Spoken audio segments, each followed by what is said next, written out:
listening to WMSE 91.7 FM, Frontier Radio from your Milwaukee School of Engineering. I'm Paul Cebar, way back home.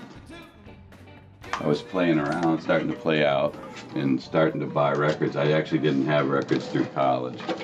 And then there's a guy named John Zorn, who's an experimental musician in New York, and he kind of befriended me, and I went over to his place in the East Village, and it was a completely bombed out neighborhood. But I got up to about the 4th floor where he was, and the entire wall was covered with records. And so he goes over to the wall and he pulls me out about 5 records and says, go to the subway, ask for Harry. In Times Square, there was the best Latin record store in New York, right in the Times Square subway station. Pretty fantastic record. Buying the stuff kind of took a while, and then eventually it started growing like a wildfire, and now I'm out of control. The Wild Magnolias Indians were playing. From the Dark City Sisters, the New Lee Dorsey, for the whopping cost of $1. Yeah, he's the king. Magnificent records.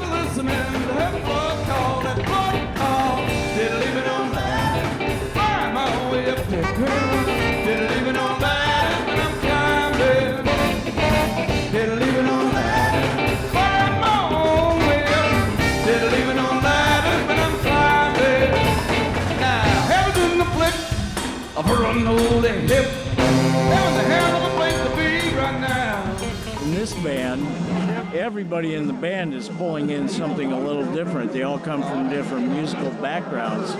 And then when you mix it all together, you come up with something totally unique.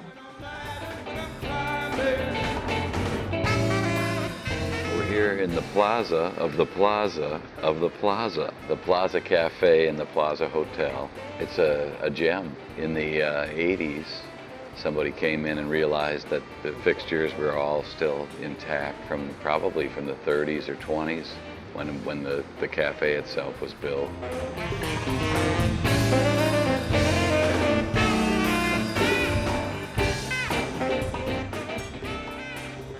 You know, some of my songwriting is the kind that's done in, your little old room, sitting there with your pen and your guitar and kind of plunking away and seeing where it's at.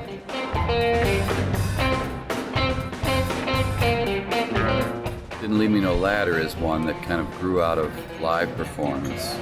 Early on in the history of the band, we were covering a lot of rare soul and R&B, and I hadn't found my songwriting, whatever it is. My strategies have not developed yet.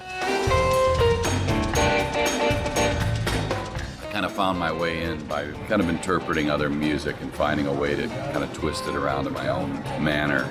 We were playing a James Brown tune, Answer My Pants, and we played that for a number of years. And through playing Answer My Pants, we'd get to a middle section and start jamming. And one evening, we started singing this refrain that "He didn't leave me no ladder." Gotta find my own way up.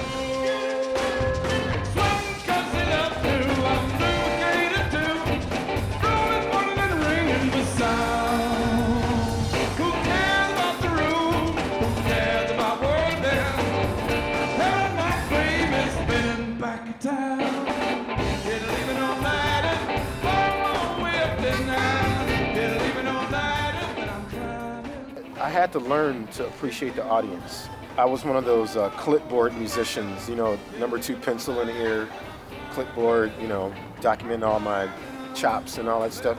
But then at a certain time, I started to learn of the audience-performer relationship. And now that's becoming more of a priority. And it took me a long time to get to that point, because I was just thinking about what I was playing.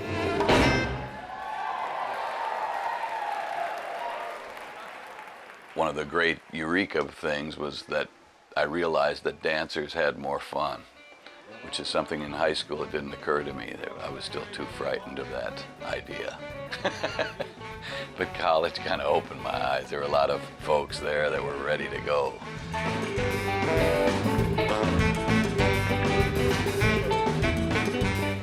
They weren't watching too closely, and I realized that it was an inner game.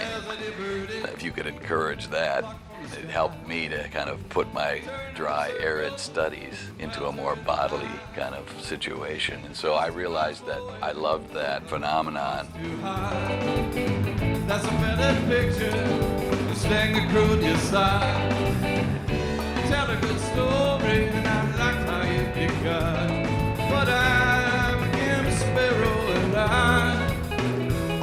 can run.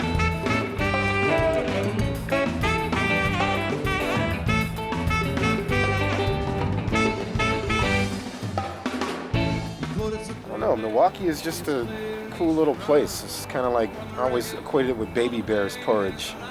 You know, you go some places a little too hot, a little too cold, but Milwaukee is kind of just right. It's kind of balanced. Yeah. Let's get the seat back out on the road, driving on tight. We'll chase the moon across the sky tonight. Let's throw our heads back in the sand. The movie's crashed out, and let's pretend that summer's stopped right now.